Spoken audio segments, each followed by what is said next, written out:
इसको अपनी जिंदगी में लिख कर रखना। 3 जगह की भस्म मनुष्य के जीवन को सफलता देती है। 3 जगह की भस्म।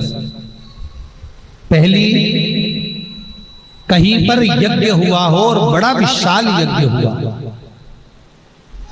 बहुत विशाल, उस यज्ञ के विराम पर जो नारियल का गोला बांधकर पूर्ण आहुति में समर्पित करा जाता है, उस गोले के जल जाने के बाद जो राख तैयार होती है, उसका कालापन जो तैयार होता है, उसको उठाकर ले आए और कपड़े में उसको छान कर राख तैयार कर कर 3-4 बार छानने के बाद उस भस्म को जो शिवरात्रि के दिन रात के समय 12 बजे से 1 बजे के बीच में शिव जी को समर्पित कर देता है और उस भस्म को उठाकर उसमें घी मिलाकर मस्तक पर तिलक लगाकर चले जाता है, वो जिंदगी में कभी हार नहीं सकता, विजय ही पाकर आता, उसकी कभी हार नहीं हो सकता।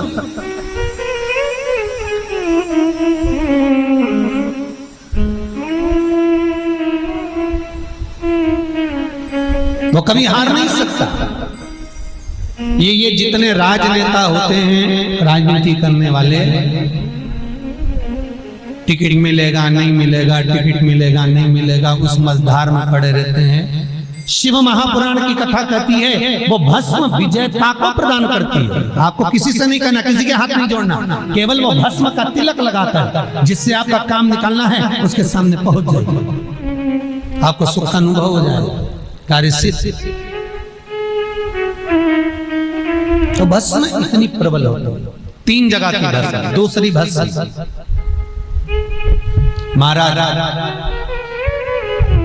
प्रदोष के समय पर, प्रदोष काल में, जिस दिन प्रदोष हो उस दिन प्रदोष काल के समय कोई गाय अपने बछड़े को दूध पिलाते समय जब पोटा कर दे, गाय गोबर कर दे, उस गोबर को हाथ नहीं लगाना है, उसी स्थान पर सूखने देना है। जब वो गोबर सूख जाए उसको उठाकर जलाकर उसकी भस्म तैयार कर ली जाए। किसी भी प्रदोष पर, किसी भी प्रदोष पर उस भस्म की राख तैयार कर कर शंकर भगवान को शाम को प्रदोष के काल में, प्रदोष के समय पर शंकर भगवान को एक वस्त्र में लेकर किसी मंदिर में भस्म चढ़ाकर उसी भस्म को उठाकर लेकर आ जाएं और जो दुकान, जो व्यापार, जो फैक्ट्री, जो